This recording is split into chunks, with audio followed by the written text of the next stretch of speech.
Dr. Ethel Percy Andrus, a retired high school principal, founded AARP in 1958. Since its inception, AARP has grown and changed dramatically in response to societal changes. Even so, the association remains true to its founding principles. For over 60 years, AARP has been a champion for Americans 50 plus by creating opportunities for them to choose how they live as they age. The association's motto, "To serve, not to be served," was articulated by our founder. It speaks to everyone who works for AARP, both staff and volunteers.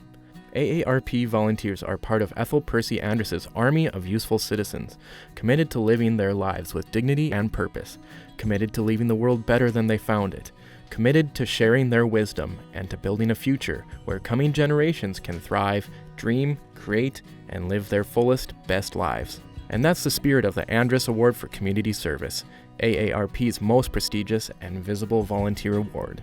The award is given to just one person in every state each year. Someone who shares their experience, talent, and skills to enrich their communities in ways consistent with AARP's purpose, vision, and commitment to volunteer service, and that inspire others to volunteer. The Andrus Award for Community Service acts as a symbol not only to our members, but people of all ages, that we can all work together for positive social change. AARP has long valued the spirit of volunteerism and the important contributions volunteers make to their communities, neighbors, and the programs they serve. This year we received 7 nominations for the Andrus Award, 2 of which were couples. Let's recognize each of the nominees and those who took the time to make the nominations.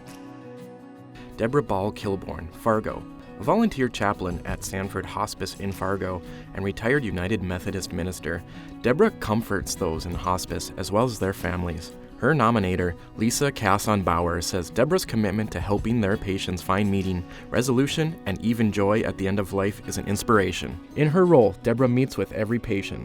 She performs communion, helps the dying explore spiritual peace, completes a life assessment, assists in planning a funeral, and contacts local places of worship or denominations. She meets each patient where they are and lets the desires of the patients and the needs expressed by the family lead the plan.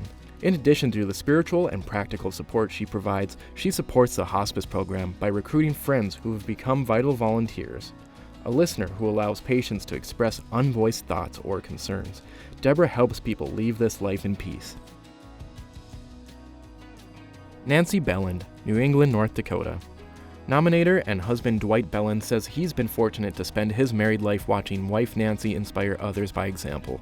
A kindergarten teacher for 32 years, her actions showcase the way in which teaching is truly a calling. Since retirement, she has continued her commitment to education by volunteering 2 days a week at the New England Public School. She established and leads a Wednesday night church class and is instrumental in the Christmas activities in their small town. Dwight says that his wife's volunteer activities and her focus on young people set an outstanding example. Those she works with love and adore her and frequently line up for her great hugs. Her warm personality and her service, particularly to the youth in New England, make their community a better place to live. Eunice and Pete Kuhn, Grand Forks. Nominator and fellow volunteer Alice Hofford calls Pete and Eunice Kuhn Mr. and Mrs. AARP for their commitment to AARP's vision and purpose. Pete has been the AARP State Coordinator for Driver Safety for a number of years, and Eunice serves on the AARP North Dakota Executive Council. In addition, the Kuhns have been speakers and presenters for AARP's Fraud Fighters as part of AARP's Speakers Bureau. Very recently, they volunteered at the AARP shredding event held in Grand Forks, promoting it in the weeks prior and working the entire event that day. Their considerable energy means they regularly go above and beyond in all efforts. The Kuhns are avid University of North Dakota supporters and fans, frequently hosting athletic team meals at their home. They also support the Sunshine Hospitality Home in Grand Forks. Alice notes, both of them lead by example. They do what they say and encourage others to do the same. Judy Priss, Fargo. Judy Priss was nominated by her friend Grant Richardson for her tireless work with the residents of Bethany Retirement Living, where she is a linchpin for food-focused fundraisers like Taste of Italy, Soup of the Day, Salad Extravaganza, Holiday Shopping Spree, Pie Dessert Day, Pancake Breakfast, and Sit and Damai. Grant says Judy not only plans and conducts events, she prepares food for most events and then spends the day serving, cleaning up, and ensuring residents and guests are happy. She comes early to set up and stays late, bringing a warmth that makes others feel good. She treats everyone equally with enthusiasm and a bright sense of humor. She's passing on her volunteer spirit to her grandson and his friends who, with her encouragement, have become regular volunteers at Bethany. She is loyal, reliable, and great to be around. Jill Weiss, Washburn. Ellen Schaefer of Bismarck nominated Jill Weiss of Washburn, a veteran of the National Guard in both North Dakota and Colorado. Jill is a full-time same-day surgery nurse at Sanford, a help nurse at the Bismarck Cancer Center, a Washburn ambulance first responder, and 22-year member of the Huff Hills Ski Patrol. She travels regularly to Guatemala to build and outfit homes as a God's Child Project volunteer and says, "To get a family off the dirt and mud that they live in and cook in is one of the biggest blessings." She also sings and plays bass in Cottonwood, a bluegrass band. Her many passions come together in the bluegrass festival she founded, Bluegrass Goes Pink. This annual event raises money each year for the Bismarck Cancer Center in honor of her sister, who died of breast cancer. Mike and Marilyn Warner, Fargo. The Warners were nominated by Kathy Schwann, a longtime professor at Mayville State. Mike also served on the NDSCS Foundation Board and as president of the Mayville City Council. Mike calls his wife Marilyn his secret weapon for community service, and they approach their commitments as a duo. This is true in their substantial work with AARP North Dakota, where Mike served on the executive council, and they apply their combined wisdom to further the needs of the 50-plus community. Mike and Marilyn have lived the issues that impact AARP members. Tireless letter writers, they frequently lend their credibility and energy to AARP causes. Mike and Marilyn have offered highly credible testimony using real-life experience to help the legislature gain an understanding of the challenges of prescription medication. Their involvement in advocacy exemplifies both leadership and mentoring. We commend all these nominees for the volunteerism they provide in their communities. Thank you all. You are an inspiration, and we are grateful for your efforts. And now, we are pleased to announce this year's recipient. The recipient of the 2022 Andrus Award for Community Service is Mike Madison of Garrison. A panel of past Andrus Award recipients and AARP North Dakota volunteer leaders selected Mike for his commitment and many years of volunteer service in his community. Mike was nominated by Deb Stopler of Garrison. She noted his ability to not only come up with creative ideas that keep the community of Garrison vibrant, but the energy and organizational abilities needed to also get them implemented. Now, let's hear directly from Mike and Deb. He's always looking for ways to support the community. And he's lived in Garrison 35 years, so he knows the town very well. He was instrumental in starting the North Dakota Firefighters Museum, and he's been a firefighter for 31 years. He's spearheaded so many projects here in Garrison, and he's so active, not only in the idea portion, but in seeing that these projects go all the way through. He's a very talented cook, and oftentimes you'll find him in the back kitchen area cooking for some of the benefits that are held here in town. And I think if people know that Mike's cooking, that's a big plus in the attendance, because he is a very good cook. He was instrumental in developing what's called the Angel of Hope Memorial for children that have passed in Garrison, and each year in December there's a memorial service there for those folks to remember their loved ones. He's been active with Fort Stevenson State Park, with projects that they have, with Dickens Village Festival, which is our Christmas celebration that is 3 weekends right after Thanksgiving. He also has fostered that volunteerism with his family.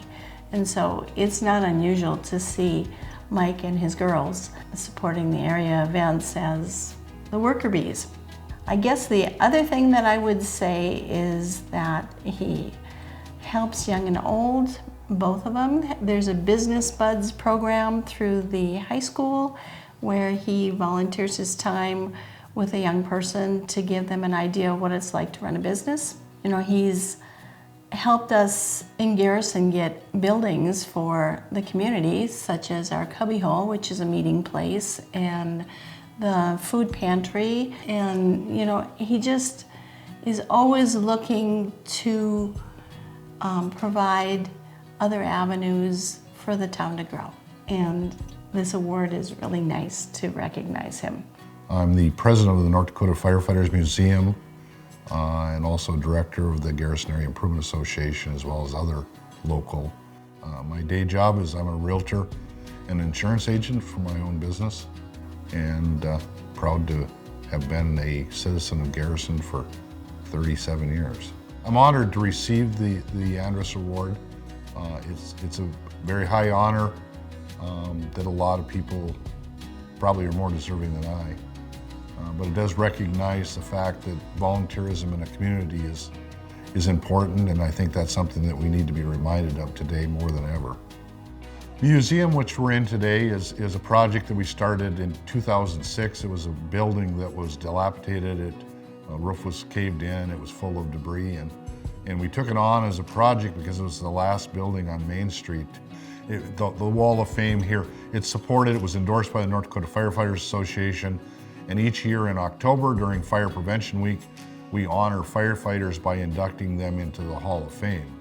I think the biggest payback for me for all of the hours I've volunteered here is that many families, firefighters, they leave on Christmas Eve to a fire. They don't make their kids' ball games always. Sometimes they aren't there for their wedding anniversary or anything.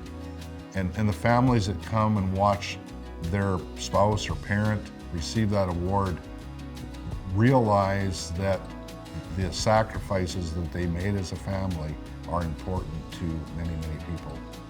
The Wall of Fame started in 2006 when we inducted our first 6 individuals.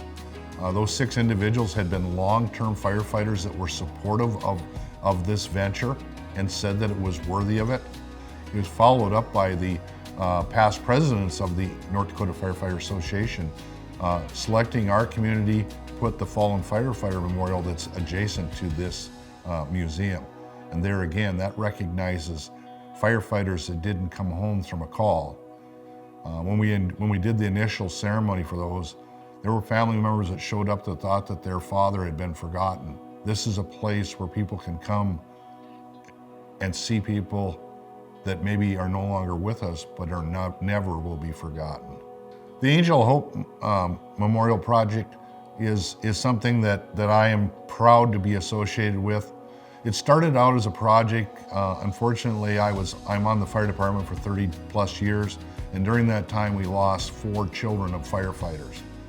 So every December 6th we come together as a community, we read the names of those people that while they're no longer here on earth, they're never forgotten. And so it's a special day.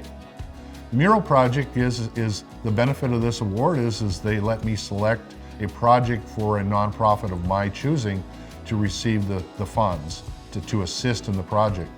And we're doing a mural on the side of this building to recognize, one, fallen firefighters, but also the theme behind firefighting, which is really family. No, I think the biggest thing that I would want people, volunteerism is hard because you're taking time from your family, your friends, and yourself. Some of my best times in my life and funnest times have been events where I've volunteered and maybe brought my kids along and they volunteered with me. When they were Dalmatians in the parade, when I was Sparky the Fire Dog, is something we'll laugh forever about. Now that they're way too big for those Dalmatian outfits. On behalf of the AARP North Dakota Executive Council, the AARP staff, and the more than 83,000 members of AARP in North Dakota, our warmest congratulations to Mike. Thank you for all you have done and for all you continue to do to serve and enhance the lives of our fellow North Dakotans.